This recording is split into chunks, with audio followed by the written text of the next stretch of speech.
membuka kitab sebagaimana yang ada di dalam Ta'limul Muta'alim, disunatkan untuk membaca doa. Napa doa? Subhanallahi, ayat jawab bismillahi, subhanallahi walhamdulillahi wala ilaha illallah wallahu akbar wala haula wala quwwata illa billahil aliyyil azim al azizil alim adada kulli harfin kutiba wa yuktabu abadal abidin wa dahrod dahirin. Subhanaka la ilma lana illa ma 'allamtana innaka antal alimul hakim. Allahumma zidna ilman wa fahma ya kasifal muskilat ikshif annal hujubah an wujuhi hadhil ma'ani hatta nattali'a ala khafiyati hadhil muskilat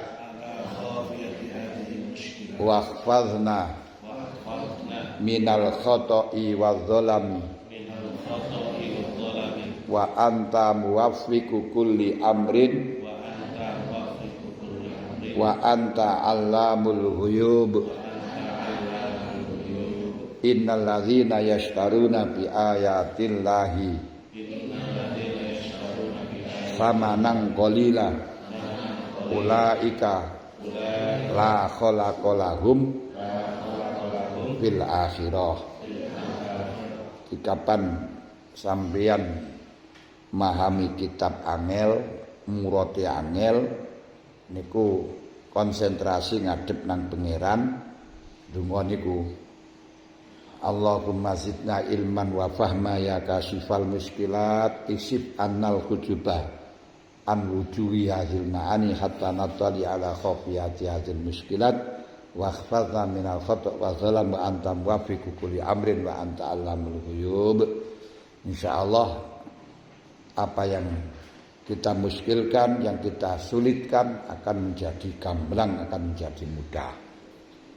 Dan setelahnya kita selesai ngaji, kita titipkan kepada Allah sebagaimana yang ditulis Syekh Maghribi dalam kitab Nasaihul Ibad. Di kapan-kapan sampean mari ngrungokno, masalah mendengarkan keterangan guru, keterangan kiai atau memahami sesuatu, titipkan pemahaman itu kepada Allah dengan mengatakan Allahumma inna nastaudiuka ma 'allamtana fakhfadhu wala tansana wardudhu ilaina inda hajatina. Ya Allah, Allahumma inna nastaudiuka ma 'allamtana, aku titipkan padamu segala apa yang kau ajarkan pada diriku. Fakhfadhu, jagalah ya Allah, wala tansana, dan jangan kau jadikan saya lupa. Wardudhu ilaina inda hajatina, dan pemahaman itu kembalikan kepada kami sewaktu kami sudah membutuhkan atau kami telah membutuhkan.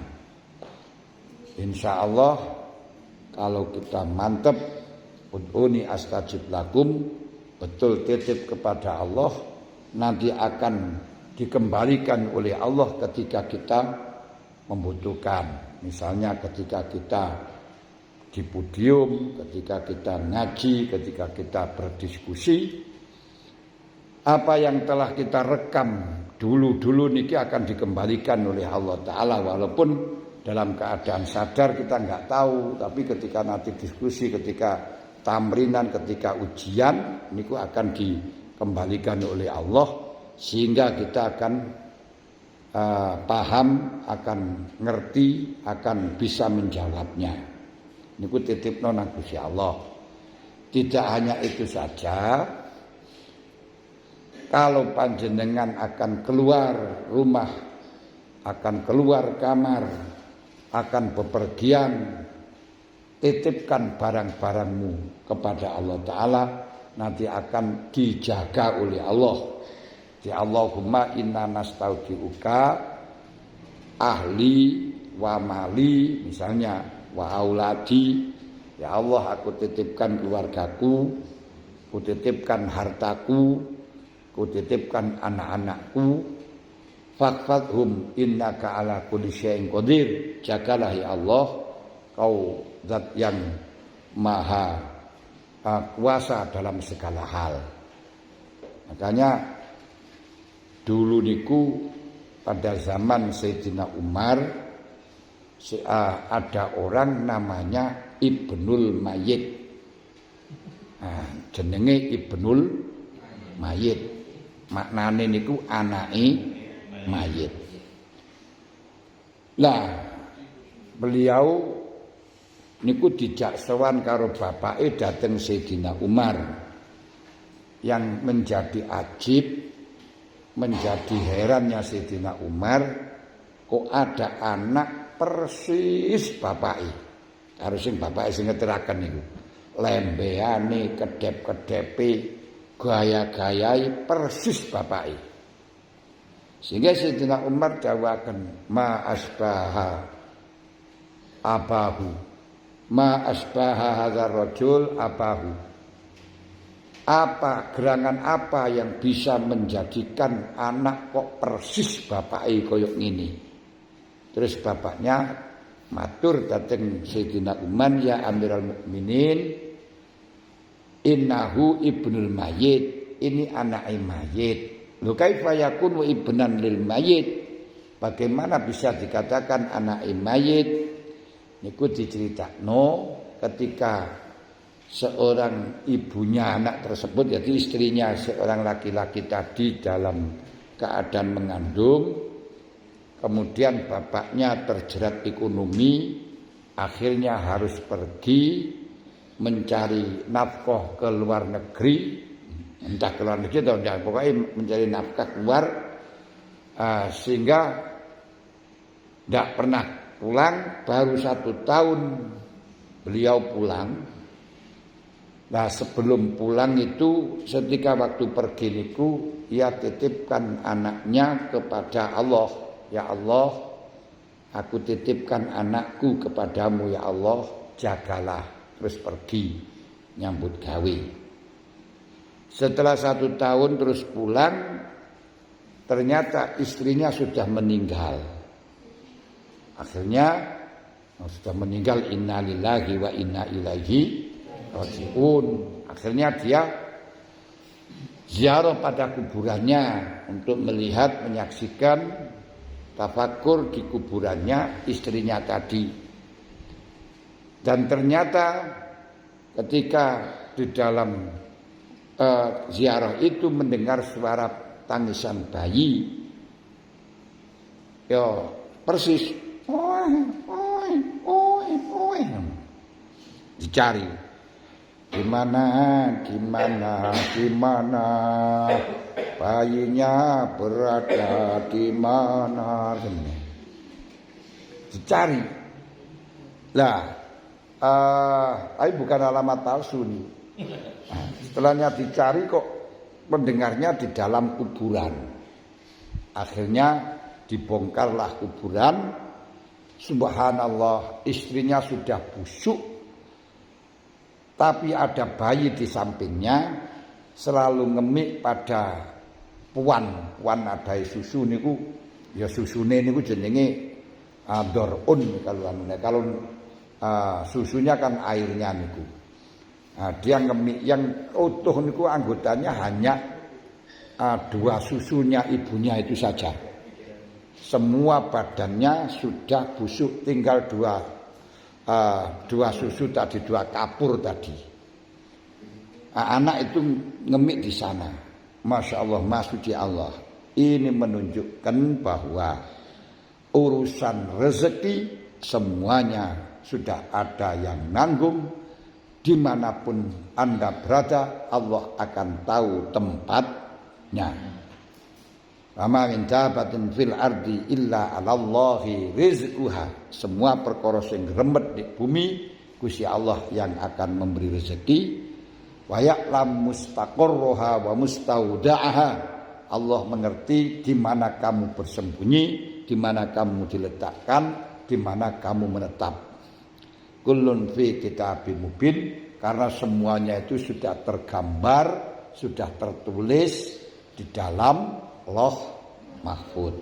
Tinggal melihat di mana kamu itu, tinggal melihat karena di sana sudah ada petanya. Makanya kalau ada orang yang bisa masuk di dalam, bisa melihat dalam Lauh Mahfuz, yaitu masuk di dalam alamul arwah, ini akan bisa melihat apa yang akan terjadi. Maka banyak sekali wali-wali Allah niku mengerti kapan waktunya mati, kan kapan dipanggil oleh Allah, niku ngerti. Dan Rasulullah ketika melihat di dalam Lauh Mahfuz itu, akhirnya beliau sampai kirim salam terhadap Uwais Al-Qarani melalui Sayyidina Umar. Beliau ngerti duwe santri yang alim alamah dan waliun min auliyaillah, tapi tidak dianggap oleh hambanya Allah, geniku sing jenenge Uwais Al-Qarani. Lho, tengeriku.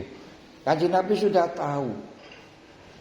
Bahkan apapun yang kau lakukan sekarang ini, apapun yang kau perbuat sekarang ini, Rasulullah tahu, mbahmu tahu, orang tuamu yang sudah meninggal juga tahu.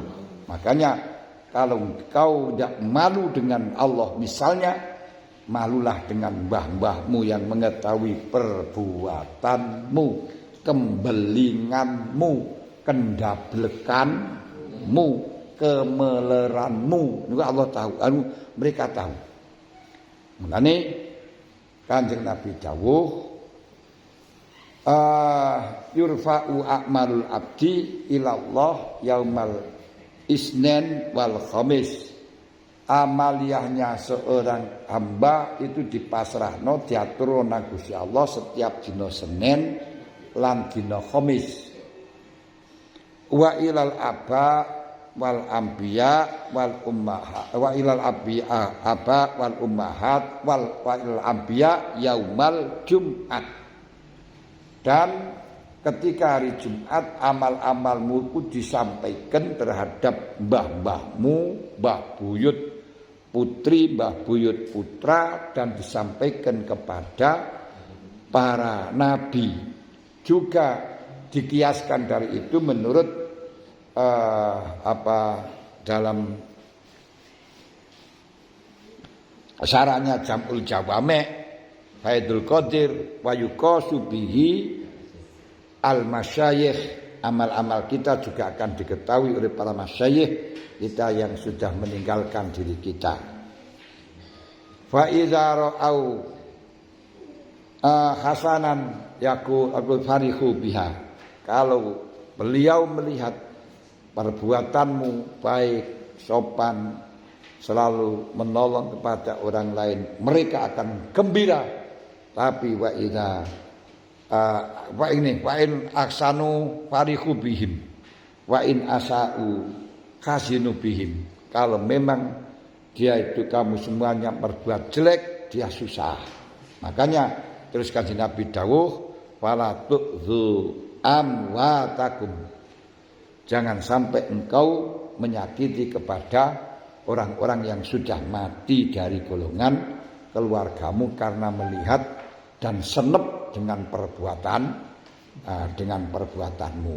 Ini penting saya sampaikan, penting. Jadi ini mari ngaji dititipno nang pangeran. Nah, ketika dia ini ke kuburan tahu anaknya itu, terus mendengarkan suara tidak jelas dari mana suaranya, mengatakan kau akan pergi yang kau titipkan anakmu, maka yang dijaga anakmu, tidak dijaga istrimu karena kau tidak titipkan istrimu. Maka titipno. Duwe pacar titipno, ya Allah. Aku titipkan pacarku ya Allah kepada engkau, jangan sampai diambil orang, ya. Jangan sampai salingkuh, ya. Nah, titipkan. Ini guyon. Anak saya wis pacar. Hah? Pacar banyu apa pacar anu?